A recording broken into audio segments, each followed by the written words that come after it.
So on the latest episode of the Press Rewind Prince Lyrics podcast, I'm talking to first-time guest Roy Turner about Life Can Be So Nice from the Parade album. Welcome to the show, Roy.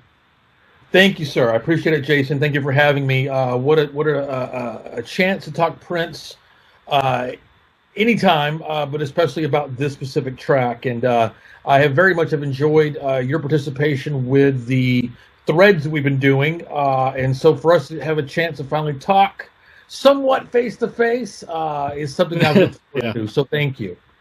Yeah, absolutely. I'm glad to have you on. And your enthusiasm for this song really kind of excited me to get you on the show and get you on this episode.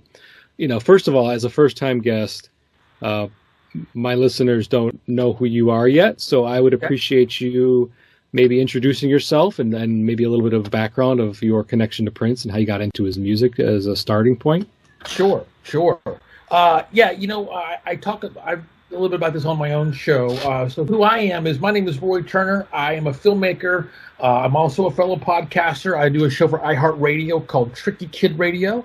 It airs every Thursdays at noon, and you can get on the iHeartRadio app as well as wherever else you get all your podcasts, just like yours. I want to say hello to the people that are currently perhaps maybe watching us on Twitch. Who knows? But yes, so my introduction to Prince was, my sister had a copy of 1999 in 1982 when it came out. I was 8 years old, and she was about 14. So it's kind of like one of those things where, don't come in my room, you little creep. And I just was always already really into music. I mean, I like my toys and my Hot Wheels, but I was unusually into music and already really into collecting and things like that. Even at that young age, we were very poor. So getting a new piece of music was an event. It was a big deal. And I don't know, man, just the cover of 1999 just intrigued me. I was like, what the hell is this? And I would often sneak into her room because I was supposed to be there. That was intriguing. And she had her records at the foot of her console stereo setup. And 1999 was always there. And it was a gatefold. And I would just, when I didn't even listen to it, I didn't even know how to operate the record player yet. I would just look at this thing.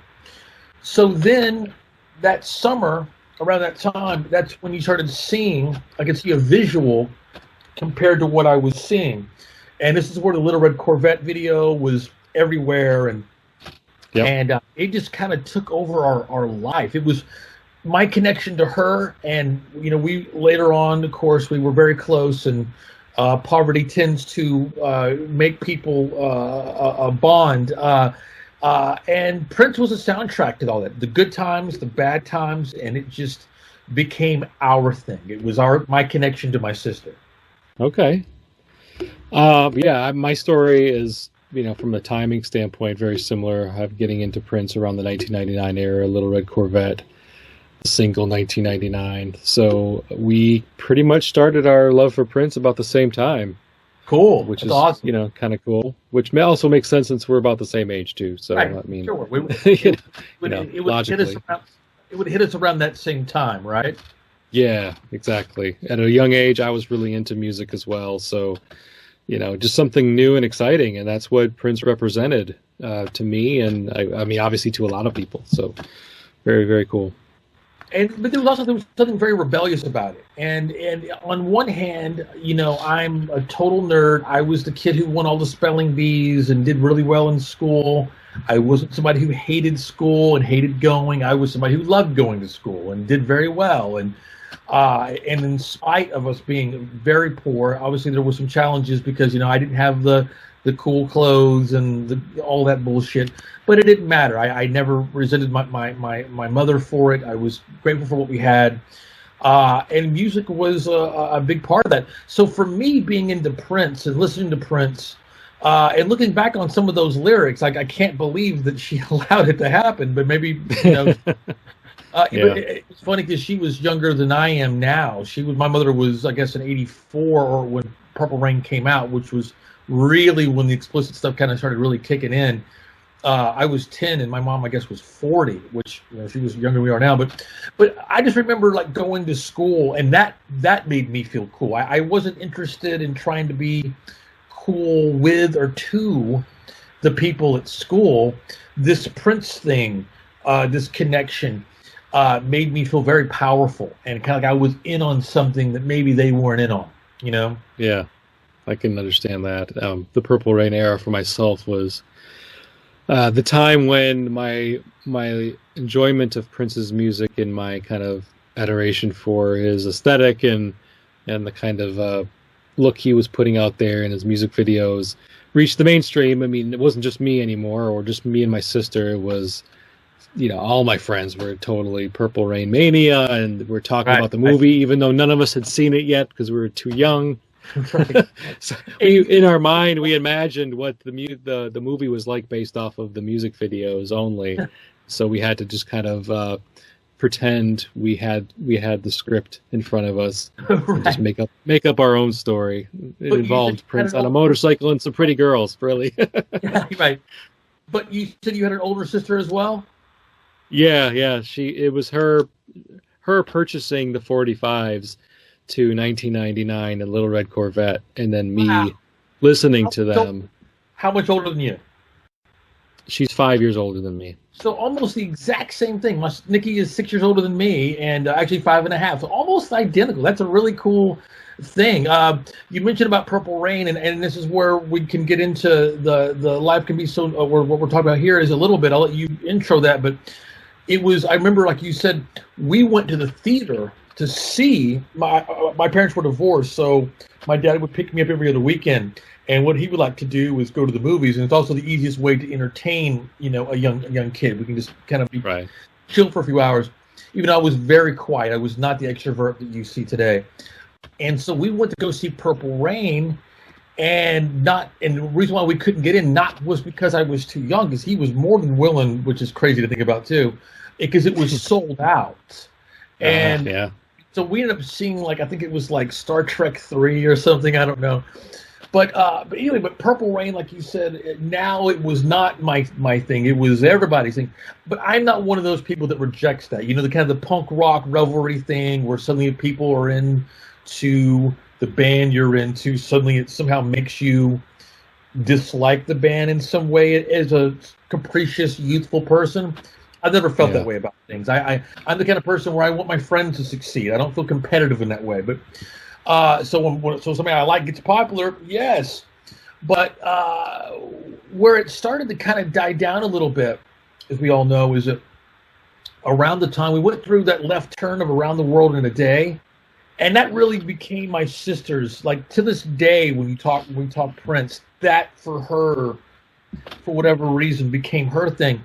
But the same thing happened to me, but just a year later, and then it continued on with Sign of the Times. But I think everybody has something to identify with.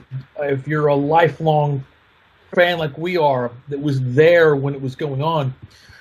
For me, it was definitely the parade thing. That time, MTV, way before their show TRL, Total Request Live, you of course remember Dial MTV, and my band then and now I'm a massive Motley Crue fan, and Home Sweet Home was like number one, and number two.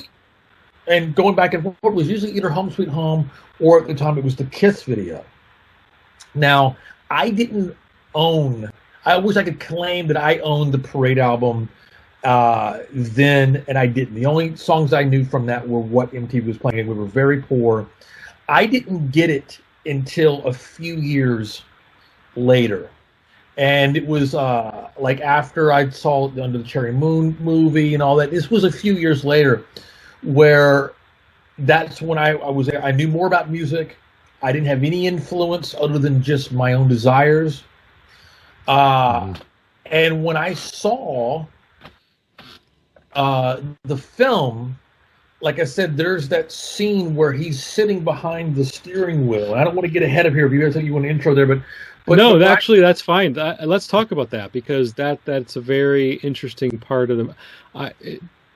We'll maybe mention how it ends, when we get to the part how it ends. But yes, the movie, it's featured in the movie, and like you were saying, in the scene where Prince's character Christopher Tracy's sitting in a car waiting for Mary to show up, and he's jamming out to this song, and it's it's a really kind of silly but endearing scene, I think, for me, because many of us have done that where we're just listening to a song on the radio. But I'm the kind of guy who doesn't want to turn the engine off if my favorite song or a song that I really like is on. I'll leave the car running for a little bit longer. Man. Any Van Halen song that comes on when I'm pulling in, you ask my wife, man, I could go inside and turn it on. I have all this stuff, but there's something about that, man. If I'm pulling into the driveway and something that I really, really like that you don't really hear a lot, which kind of happens more now with things like Sirius XM and all that, we're circling the block, guys, Yep. I can relate. Well, but here's what I think is interesting. Okay, at that time, how many musicians, and to this day, really, have their own movie? So you have maybe like a Hard Day's Night with the Beatles and a couple other different things. Elvis was an actor and singing, silly songs that were specific, to those films. And what else did you really, have like that at that point? Moonwalker hadn't even come out yet, so. Yeah, and Madonna was in a couple movies, but they weren't movies that featured like Madonna's music as front and center. She was just another actor. But even if it did, there isn't another example that I can think of at all then and now, where not only that, but he's singing his song. You're not going to see John Lennon sitting around in A Hard Day's Night or even whatever, lip syncing to one of his own songs. It's not going to happen. It's unthinkable. And I don't think there's an example ever. So I have always wondered, how often do people? How often did Eddie Van Halen just crank up Women and Children First? You know what I mean? How often? Probably not at all. So I know that Prince is a different kind of guy. It lends itself to almost a bit of a joke, some narcissistic type of sub-absorption there. But there's just something about him sitting in that car waiting for a girl, and instead of being nervous, I have no idea why this happened, but instead of being nervous or whatever, I don't know whose decision it was to score it that way. And when we've all pounded on the steering wheel and we've done all that, but the fact that he's doing it to his own song as if he didn't write it, there's something endlessly satisfying to me about that. Yeah, I feel like that was a total Prince decision. He ultimately took the reins as the director for this movie, so like all these creative directions, one would have to assume came from him. So I think fair to say that he thought that it would be cool if he was jamming out to his own, because he doesn't play Prince. He plays a guy named Christopher Tracy, who just also happens to like Prince's music. By the way. Yeah. But it also kind of reminded me. It hadn't come out yet, but like a comparison, I think about for whatever reason, like in the movie Pump Up the Volume, and when Christian Slater, right, and when they have to go out to some like place that it's kind of like where young people would go to make out or something, but it's where they can pick up this kind of illegal radio station. It felt that way too. It was almost like wherever he was doing something per the storyline. He had lied to Jerome Benton's character, and it was something about him just kind of reveling in breaking the rules. There's something about that feels so powerfully rebellious to me, and that's just no matter what Prince song it was. I just happen to also love I love this song. I love it so much that it hurts how much I love this song, and I will tell you primarily why. And I've tried to Yes. explain it a little bit times before, but it's kind of like if you and I were in a band and we were to write, let's say, an instrumental, like like you listen to Miles Davis records and it's all instrumental, but they have titles. Well, how do you give a title to something? Prince is the only Hmm. person I've ever known that, like, if you and I could write an instrumental and call it Hot Sex, would it sound like Hot Sex, or we could call it Hot Fudge Sunday? Would it Hmm. would it would what we're playing, would it convey an image and the feel of eating a hot fudge sundae? Maybe not. Maybe we don't have that ability. But REM has a song called "Shiny Happy People," and it's an upbeat song that can kind of sound the way what the lyrics reflect. But man, the strength and just this time, the bad times in my life. Everybody has had music, and I'm not gonna tell you some fucking blues jam, but the strength that I've got from that song, of it being this glorious thing of that life can be. It's positive, but rebellious. There's something about all it, and there's something about that too. When how you're talking about the lyrics of the song, the lyrics aren't really that remarkable. In fact, they're very sparse. They're very simple, and they almost kind of lend itself to the idea that they were written 5 seconds before they were recorded. And there's something about that to me that is endlessly gratifying as well, because there's to various degrees of levels of success. I think that it's kind of its success, and it's kind of undoing to some.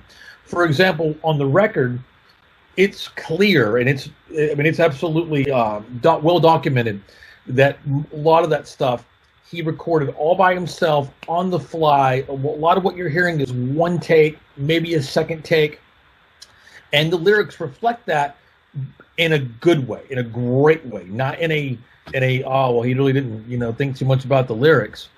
I think the same can be said about the movie. This was a kind of a new endeavor for him as well, and I will defend Under the Cherry Moon till the end. If you're looking for a Scorsese level performance, this is not your movie. If you're looking for something fun by somebody that doesn't give a shit what you think, and just enjoy it for what it is, it's endlessly entertaining. Right. So for me, that's what there's something so, and then again, I already had thought that when I was hearing the song. So to see a visual, because that's really the only visual that we would have. There's no video for the song that was issued. They did it a lot live on the tour. It's kind of skipped over. It kind of got lost in a medley at times. So for me, the ultimate statement this song makes is a song about positivity and rebellion, and that's what I feel when I hear it every time. And I mean literally every time. It's a really complex composition. So just for some background, it's Prince recorded this song primarily by himself, as you alluded to. He did enlist Sheila E. to, if you can hear it in the mix, there's a cowbell in there. Keeping time, the doom doom doom. Yeah, Oh, yeah. so that's Sheila. That's Sheila E. keeping time with her cowbell, and Right. of course, as you listen to the song, you can't mistake the female vocals of Wendy and Lisa in there, and that's just a trademark Revolution era kind of sound to have an intersperse, especially on the Parade album. It's very commonly used where he grabs Wendy and Lisa and has them sing in the background while he's singing in the foreground. And one thing I like about this song is it's kind of like it's measured chaos. So the song starts out pretty like it's on the rails. It's still interesting musically. You've got this, I don't know, you got the slapping drum. This, the drum beat is insane, and I love it. It just hits really hard. And then you also have, and I don't know, Roy, if it's real flute or if it's That was from the Fairlight. Okay, that's the Fairlight, but it makes a flute kind of sound. Oh, yeah. Because I know this song had orchestration added to it by, Claire Fisher's orchestra. Or, But then Prince stripped that all out because he's just like, I just like the song better without it, which he right. did that for several songs on Parade. So this isn't the only one. And I'm glad he did. I'd like to hear the orchestrated version of this song, but I can't imagine this song being improved upon because of it, because I think it's already amazing. But anyway, so yeah, you got the Fairlight making that really distinct whistling sound. And then as the song goes on, and as we start going through the lyrics, it'll be clear there's these parts where Prince is singing and Wendy and Lisa are singing, and then they're like not even in sync. It's so chaotic towards the end, and then it just sort of ends abruptly, which I love that scene in the movie when he just turns the radio off right when the song ends, because it ends like the song ends like somebody turned off the radio. And that's a trick that's been done by lots of musicians to just end the song really abruptly with no warning. Not something brand new, but when it's done in kind of like a pop context, because a lot of times it's done more in like some avant-garde type music or bands that do that, employ that technique. But Prince does it in a pop album and on a pop song. It wasn't a single, but it could have been. I mean, everything that's on here potentially could have been a single, except for maybe Venus de Milo and I Wonder You. But so I love it's kind of a weird song, and I'm drawn to weird songs, so I like this song. But I like the idea that it almost is like listener is punching bag or is dartboard. You know what I mean? Because it doesn't build. It starts off immediately with this boom, boom, and when you're in the flute you're talking about, the Fairlight sample and suddenly it's just like this pastiche of ideas, and it's not that it's not well thought out. I mean, again, I'm not saying that it's not a masterpiece, because it totally is. But there is nothing like that. There's nothing like it else on this record.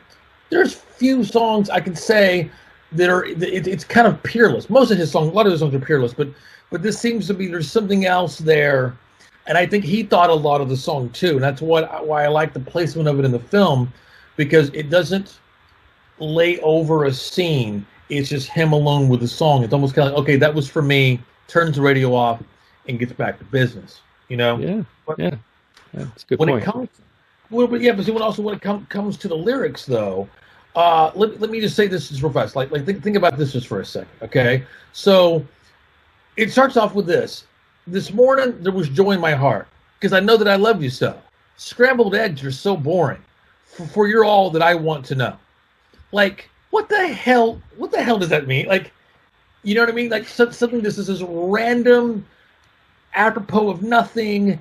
Non sequitur, but every time he says scrambled eggs are so boring, you wait for it like the Phil Collins drum drop in, what what I'm saying? And in the air tonight. Somebody else is going to get me screaming. I'm 10 years old. Scrambled eggs. It's just it lends itself to the idea that anything is possible. So once you abandon that kind of expectation of structure, it's all fun. It's and that for me, that I tell anybody to recommend, or I hand somebody a Prince record that they may not be familiar with. This one, people know Kiss, but for the most of the rest of the record, I'm like, keep going with that one. What I tell them is that it is complete in total wilderness. It is the wild, wild west of his catalog, and he of course that even extended once he totally broke free and was able to write all types of different songs that, and of course, unfortunately had to shuffle loose some mortal coil there in order to get on to some even crazier ideas. But I compare it also to this too. It's not an anomaly. It's not the wild honey pie, to use a Beatles reference of the record. It's not a sore thumb. It fits right in there somehow. You know what I mean? Mm-hmm. Yeah, it does. The sounds are, the song before it, Girls and Boys, is also a really kind of upbeat song. It has co-vocals from Wendy and Lisa and Susanna. So we've got this like what feels like a collaborative effort, although we know that the collaboration was fairly minimal on this song. It's really just, hey, come in here and sing these lines.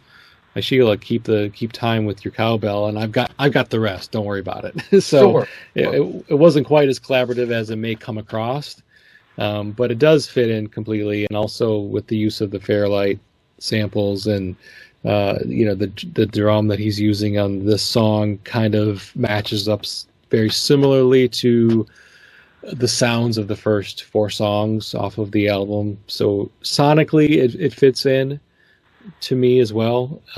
Doesn't stick out, and the way it goes right into Venus de Milo after this, I just love it. I just love the contrast in sounds, or going from this to that, and it's just a really joyous song. I love it for the same reasons. It sounds like you love it, and talking about the lyrics a little bit, like you mentioned, the scrambled eggs are so boring. He starts out with the morning there was joy in my heart, and then he talks about scrambled eggs.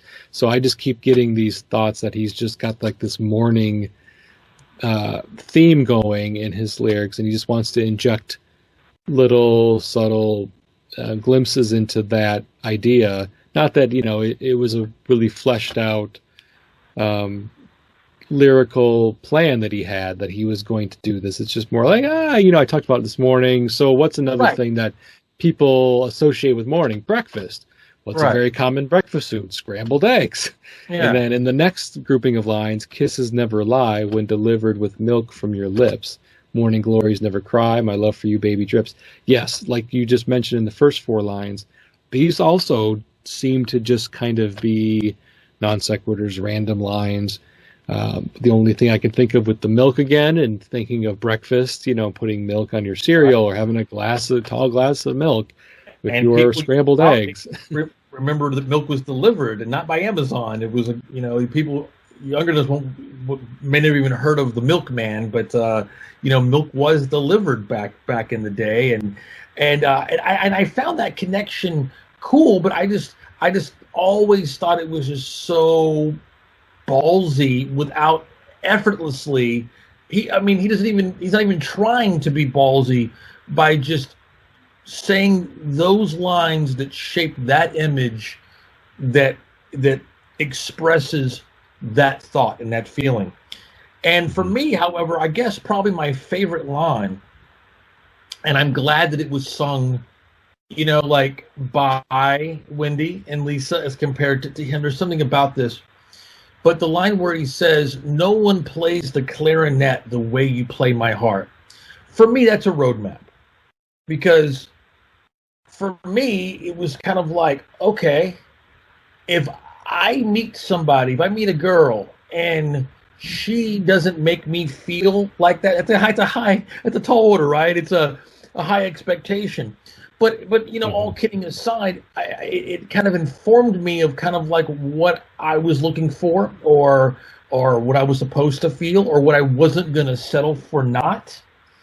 And so for me, it was kind of like, when I met my wife, I was like, nobody plays my heart, the way that no one plays the clarinet the way you play my heart. She's actually a violin player, so I kid with her about that. But no one plays the violin the way you play my heart. Yeah, that works too.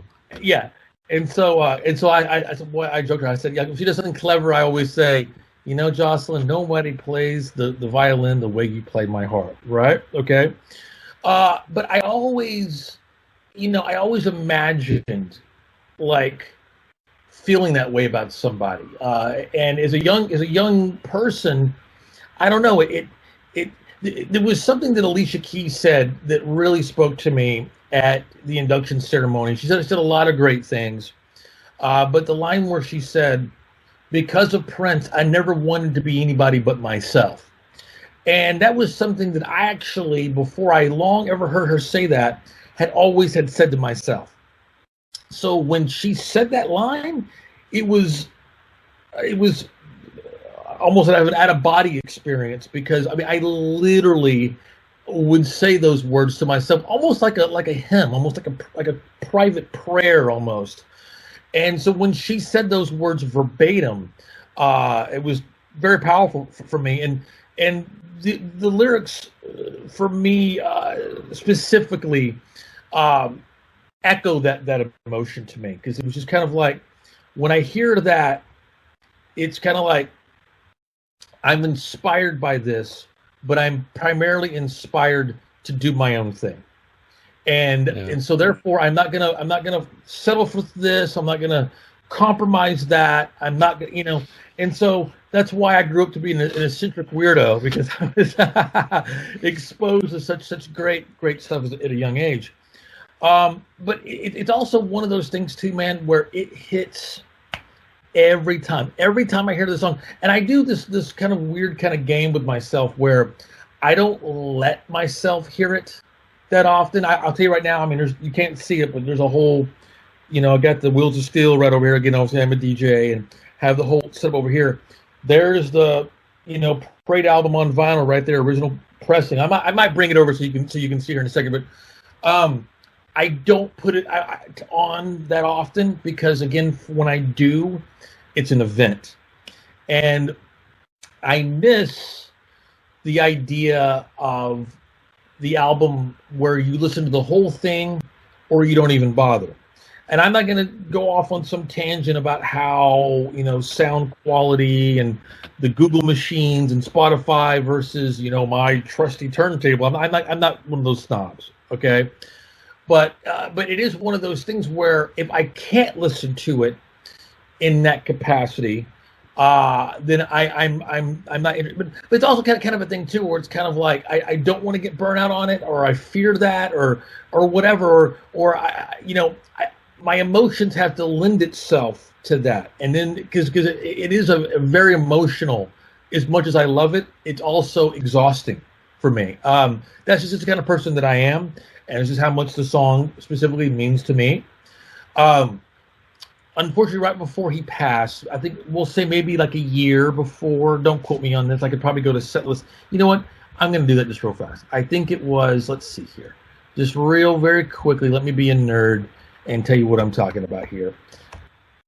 And I didn't realize it was so many years before, because he passed in 2016, was it right? Mm-hmm. Yep. Okay. And so 4 long years before that, the Revolution did at that time the only show they ever did without him. And of course, they went on to start doing some tours after he had passed, as Wendy likes to say, that we're the encore. And I actually spent 2 New Year's Eves with thanks to the invitation of Brown Mark. They did New Year's Eve in a casino in nowhere, Louisiana, in 2017, and then in 2018 they did New Year's Eve here in Dallas, and so I got to spend those 2 New Year's Eves with them. And a lot of people, speaking of Purple Rain, if you look at the tour dates, that New Year's Eve for the Purple Rain tour was also here in Dallas. It was a part of a 4-night stand. And he actually also played on New Year's Day, which is kind of crazy. Most people don't go out on New Year's Day after the big thing. But the reason why I wanted to look it up was because I remember it happening. I remember that 2012 show happening at First Avenue. And like, oh my God, the Revolution, of course. And they sent him an invitation, and I don't think he didn't show up. I don't think he rebuffed it. I'm not even sure he even knew what was happening, but I just remember seeing, I think it was Amir Questlove tweeting about it, and because he had the heads up, and he flew there to be there, and he had posted the set list the next day, and before I'm even seeing the set list, I'm already imagining what could be on it, like most people, and it would have occurred to me, I could never have imagined that Life Could Be So Nice would be on it, even though they sing a lot of it. And so when I saw it on there, I never at that point had ever regretted missing a show, because I thought this would really be the only chance. Obviously, I wasn't expecting him to, like anybody else, to pass 4 years later. And the funny thing is that I have now, since he passed, have seen, gosh, probably at least a half a dozen, maybe more, of those Revolution shows. And I have asked Wendy personally, why is life can be so nice? Why is it not in the set? And she's an amazing human being. If you've ever had a chance to speak with her, and she's so articulate, and she was just saying how, like, there was just so much to get to, and I think it was primarily probably more of like a technical kind of deal. Like they probably tried it out again at sound check. This is what she said, and it just didn't click. But that doesn't mean it's off the table because of its obscurity. Because at that New Year's Eve show in Louisiana, in some casino in the middle of nowhere, unthinkably, they did all day and all night. And that's for another time, of course. But the reason why I mention that is because the idea that song could have some type of, he never played it again after that tour. I think the very last time it was ever played live, just to give you a quick little, I think it was in, actually I already know this, the answer to that. It was at the final show in Japan. So it's important to me that I would love, either through the movie or through, again, what the Revolution is doing, I would love if somehow somebody were to discover Prince in this era, if nothing else, through this song. And I really feel like that when you hear Kiss, great, it's cool, great song, it's on the Greatest Hits record. But what song is going to make you look at those deep cuts? And for me, I think that this would be the one to do it. It's kind of like, you've heard Iron Man and all the Black Sabbath songs, but what Black Sabbath song made you buy Volume 4?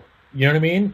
To me, Life Can Be So Nice is the Volume 4 of not only the Prince catalog, but this album in particular. Interesting point. I did want to ask you one thing from a lyrical clarifying standpoint.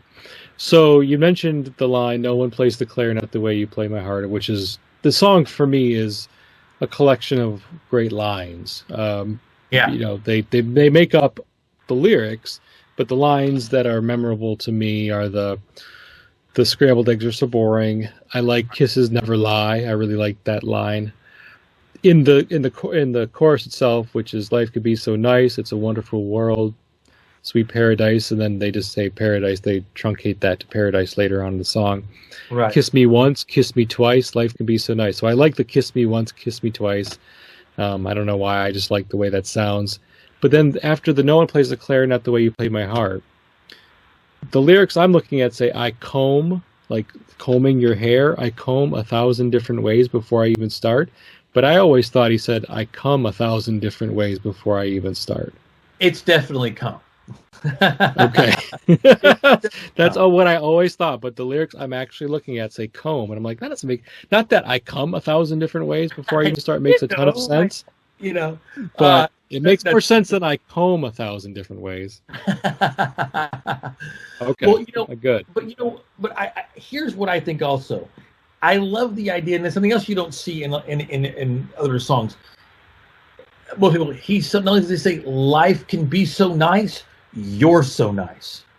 Who's he talking to? Is it first person, third person? So whenever I hear that song, and I'm punching the air and just being exuberant that life can be so nice, when I say the words "you're so nice," I'm simultaneously saying it to somebody that's inspiring me to listen to it in that moment, or I'm saying it to myself. It's kind of a, every once in a while we kind of need one of these. If you can see me, I'm patting, kind of a reassurance type kind of deal.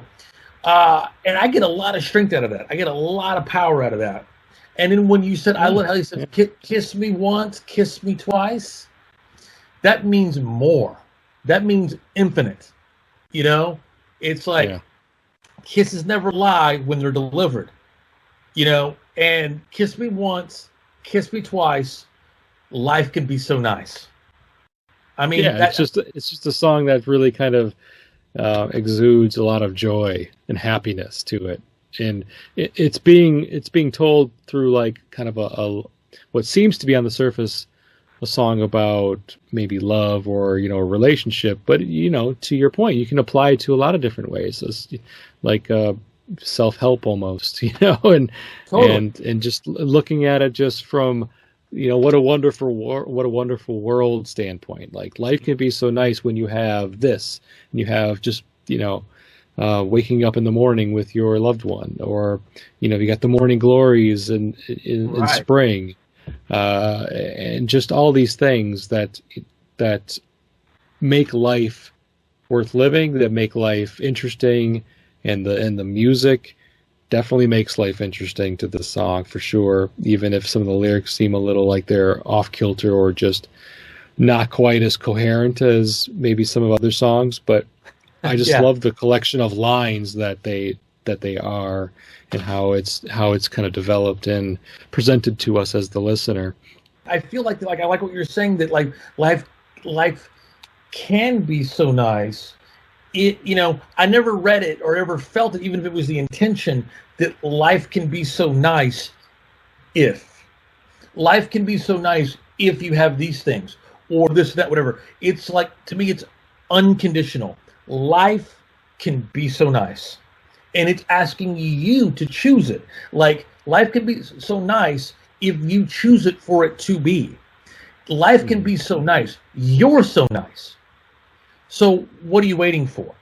You know what I mean? Like I can't even begin to tell you. I'm not a negative person. I'm not somebody, thankfully, that suffers from depression or any sort of mental illness, other than I'm just kind of crazy. Um, but I can't tell you how that has lifted me. We all have bad days. We all get sad or had our hearts broken, things like that. And to me, music is that's the cure for what ails you. That's what I've always felt. And for me, no one or no thing more so than Prince. And for his catalog, none more so than this song. And my problems aren't unique. They're unique to me, not to anyone else. But when I hear that life can be so nice, you're so nice. It's what really do you need more than that? That's, for me, that's all I really need to hear. And then when it's got this, and it's heavy, you know what I mean? It's got that pulsating, undercurrent.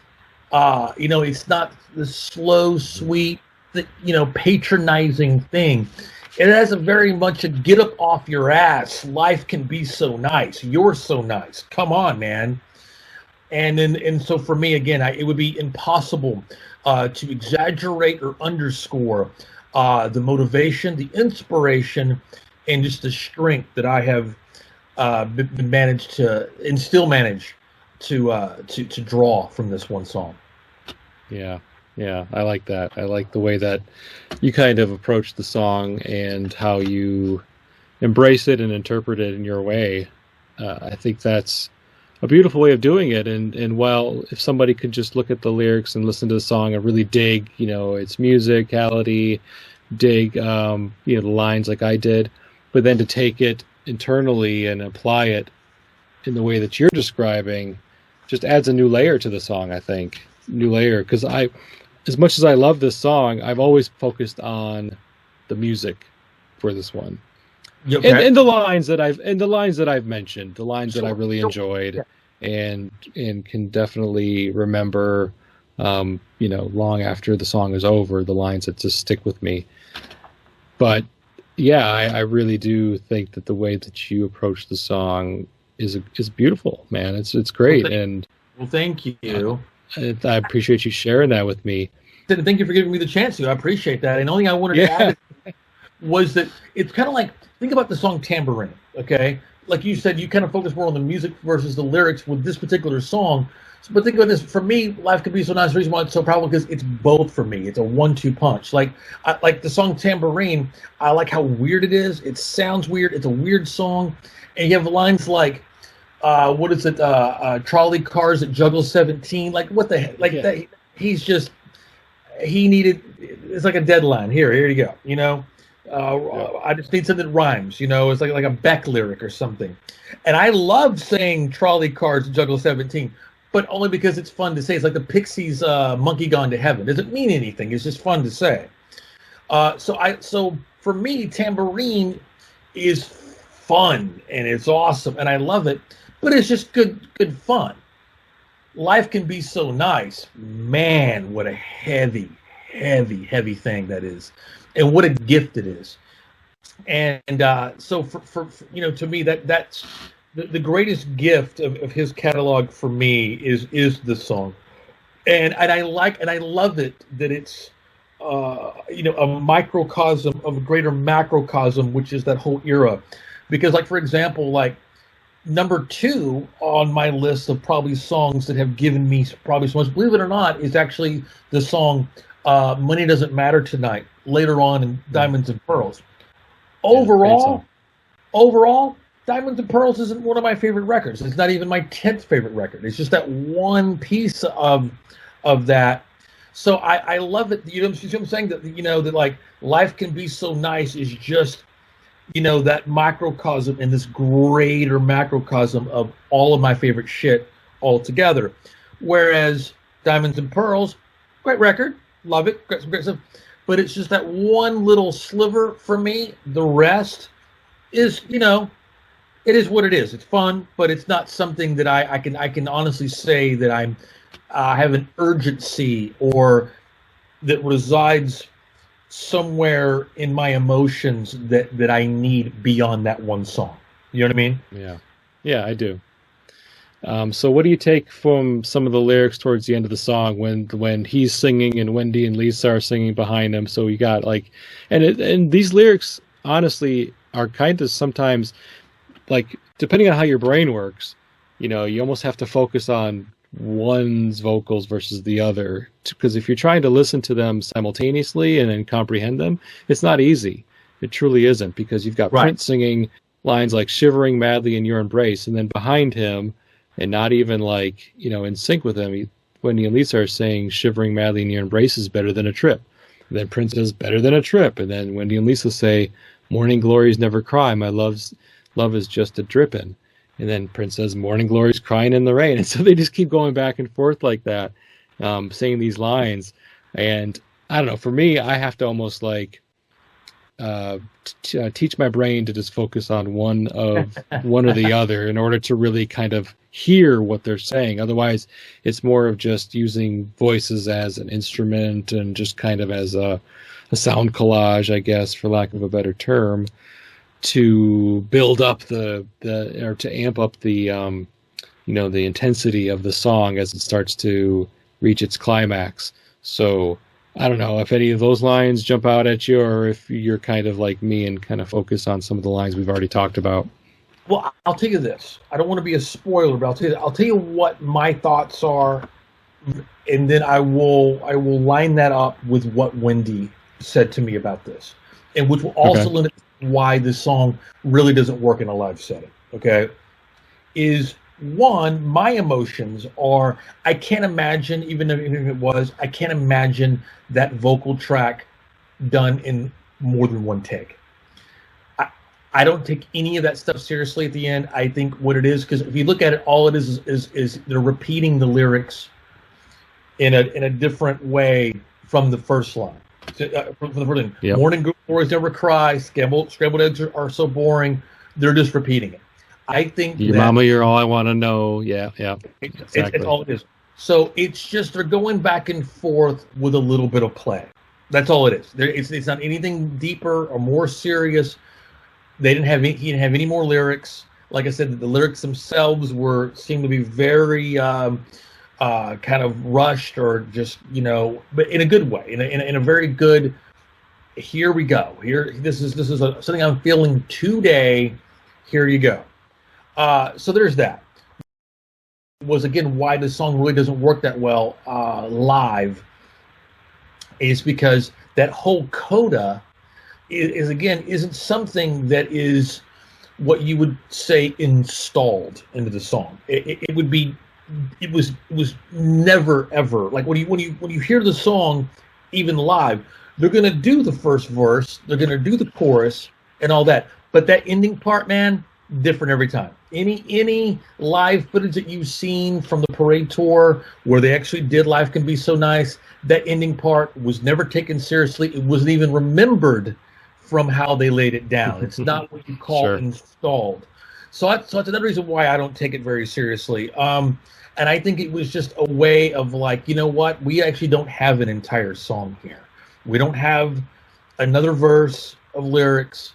We're gonna find our way out of this, and we're gonna do fun little interplay, and we're gonna repeat what lyrics that we do have. And again, and when you see that in a live setting, it's just a jammy type kind of thing. And again, and if she doesn't have him to play off of, it really doesn't work. So I don't think the ending part is something that should be taken seriously, other than just it sounds cool. Yeah, they needed to end the song in some fashion, so this is how they did it, you know. Right. And How they like you said, it probably was just really kind of done spur of the moment, ad hoc, and like, okay, that's a wrap. Moving on. Ad hoc. That was That's the word how I it was seems looking to for. There you go, man, Jason. My mind was looking for ad hoc, and you delivered. Well done, my friend. Well, thank you. One thing I did also want to mention, and I would be remiss not to talk not at depth, but just the fact that the song is called "Life Can Be So Nice," and where was the movie filmed? It was filmed in Nice, France. So Yeah. I think that is kind of a fun little accident, or maybe on purpose. I don't know. I mean, this song was written in April of '85. The lyrics were written in April of '85 before they started filming the movie, so it doesn't feel like, you know, it was done on purpose. But it's just how can you not mention it though? Yeah. But the script was already had worked on the script, so maybe Maybe they were already scouting locations, and he already kind of knew this is where they were going to film. Well, I think that he already saw this as a kind of a black and white French noir type kind of deal. And secondly, I feel like that there's songs that you can hear on Parade that here's the juxtaposition. I think that there's songs that you can hear where you definitely can tell that he is writing music to a scene versus the other way around. You know what I'm saying? Like, and those are the songs that obviously made it into the film. Like, I don't think for a second that Life Can Be So Nice was like, okay, we need to write a song for this scene. It doesn't feel that way. No. A song like I Wonder You totally does. And that's why it fits that, because I feel like it was written for it and to it, you know? But at the same time, if you're going to film something in the French Riviera and have all this type kind of stuff, you know, he can write a song called "Another Lover Hole in Your Head," and that song, and that's still very joyous. There's nothing dark about that, you know. Right. Originally, of course, Little Wendy's Parade. If you hear the coda of that, it sounds like it could go into Life Can Be So Nice.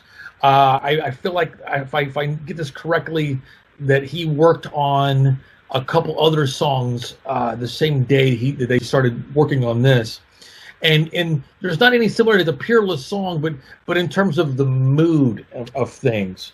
So I definitely feel what you're saying there, that it'd be hard to not want to celebrate.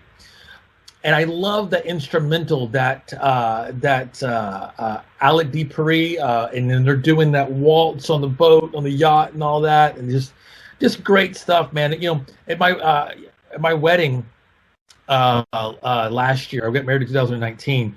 You have to have the what do you call it? The the where you get up and do the dance with your mom, like she did it with her dad, and I had to do a song with mom. The song that I chose, my mom was so gracious. My mother is 76 years old.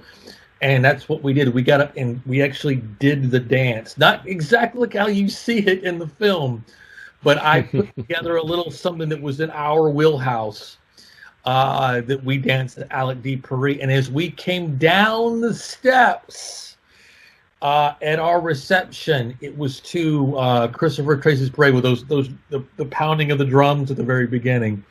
So as you can see, this whole era is in my DNA. It is something that it is me. It is something that I have absorbed and permeates through everything that I do and say, so much so that I sometimes, the locket I gave to my wife when I proposed to her I didn't bite anybody. Again, I only want to be my own, I want to be me, not Prince, like I mentioned before. But there's a combination of lyrics from Girls and Boys, from Life Can Be So Nice. And it's just everything about this just shapes just my favorite era of Prince. Yeah, that's great. I think that's a nice story and a great way to kind of end this and wrap up this episode, Roy.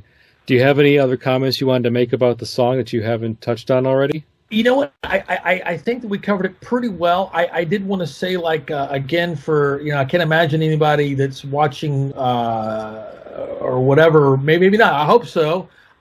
If you only know Kiss, or maybe Girls and Boys, man, and and now that the movie is now out, it's on Blu-ray and all that, and now we're all indoors just for a little while longer before this thing ends, man. Get your squad together, get your crew together, enjoy this. I want you to think about us when you already know. Now I want you to anticipate the scene of when Life Can Be So Nice comes on, because it's really a great thing. And again, I know that your podcast is specific to the lyrics, but what a great visual, what a great song, even without the lyrics. And again, like I said, it's just so fun to say the lyrics of this song. But I think that ultimately, the legacy of Parading Under the Cherry Moon is not one song. It is the whole piece of it. But I feel like that any one of these songs would be a missing piece to that. For me, I feel like that none more so than this song. I think it has the greatest impact, and it scores something not only for the film but for this era, and especially for what came next. I feel like that you can find a lot of that. I feel like that there's a lot of what we now know and what came next. I think you'll see a lot of it may not sound so strange now, whenever knowing what we know now. So yeah, man, Life Can Be So Nice. Play it loud today. Yeah, well said. Well, thank you very much, Roy. Why don't you let the listeners know where they can check you out and find you and see what you're up to? Thank you, sir. I appreciate that. Again, I'm building this Twitch channel, so if you want to come on over, if you're new to Twitch, come on over to the twitch.tv/DJ Tricky Kid and hit that follow button. We have a lot of cool stuff coming up, and that's the reason why I'm using Jason here as the guinea pig, because next time I interview somebody, and sometimes what we might do is do it just for certain tiers of certain followers. Got a lot of big stuff coming up, and we want you to be a part of that. If you want to follow me on social media, I'm on Twitter underneath the handle Tricky Kid and the number 2. I'm on Instagram as DJ Tricky Kid. And again, the show every Thursday at noon is called Tricky Kid Radio. Subscribe wherever else you get your podcast, via iTunes, Google Play, Android, wherever you get your stuff. And again, I want to thank Jason for having me today, man. And don't forget about our mega threads on Twitter. Shout out to DJ and Edgar for putting all that together. Yeah, thanks for shouting that out, because it's a really great avenue to talk about Prince. I like Twitter for that reason. You can do these threads, and each one's like a bite-sized morsel of information, and then you just keep going. And if you have to take a pause because it's a really long thread, go for it. Bookmark it and come back to it. It's all good. But yeah, we try to tell a story in these threads, a little bit about the song, or intersperse some personal anecdotes about the songs, maybe some historical information, historical context. Whatever we can do to kind of imbue our own personality into these threads, while lifting up the music and putting a shine on the song that we're talking about, is the intent. We're doing the Sign of the Times right now. Maybe someday Parade will be done, and then of course when I get to Sign of the Times for my podcast, I'll have a lot of great potential guests, at my disposal when I reach out to the Prince Twitter thread team members, the Purple Avengers, as we have been dubbed, and they can talk about the songs that they've already done a lot of research on anyway. So it's it's like a win-win. Like they've already done the research and the legwork, and I just got to get them on and talk about it on my show. Well, so thank you, Roy. Yeah, thank you. I was just going to say, I was going to say, I'm grateful that they, we were talking about, like, the Purple Avengers comes from me because I'm a big nerd and I collect comic books, and I just happened to have said something that was like, you? It was me. So all right. So I'm the one that said, Edgar has assembled something similar to the Avengers. We're the Purple Avengers. And I was thinking everybody was going to, yawn, and maybe somebody still probably did. I'm just a big geek. This whole thing right here, nothing but comic books over here. So anyway, so shout out to Edgar and everybody else that was humoring me in my nerdiness. Yeah, the Purple Avengers thing has taken off. It's worked. We're still using it. So I love it.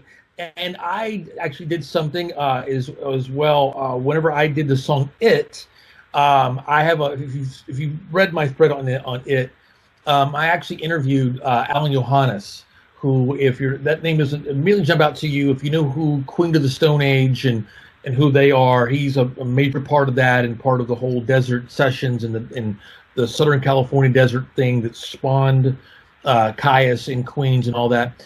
And for a B-side, for a single from Desert Sessions, they actually cover it. And it's the only recorded version that I know of. And if you ever want to hear Josh Homme sing Prince, check it out. So anyway, so I turned my It thread into an entire audio podcast, primarily for my visually impaired listeners that wrote to me and said, hey, we want to be a part of this too. So that's actually what inspired me to do it. And I thought, well, hey, I can include Alan's interview. So if you get a chance to go on Tricky Kid Radio, that you can actually hear the whole thread as it's written, with little interludes here and there with actual songs, and you get to hear from the great Alan Johannes. Perfect. All right. Well, thanks for sharing that. And this has been the Press Rewind Prince Lyrics podcast. I've been your host, Jason Brenninger, thanking Roy Turner again for joining me on this episode. You can follow me and the show, Press Rewind Pod, on Instagram, Facebook, Twitter, and I have a Discord server. Check it out. It's going to be in the show notes, and basically I highlighted on all my social media presence and all the different profiles I have out there. Find the show anywhere that you can find podcasts. And until next time, goodbye.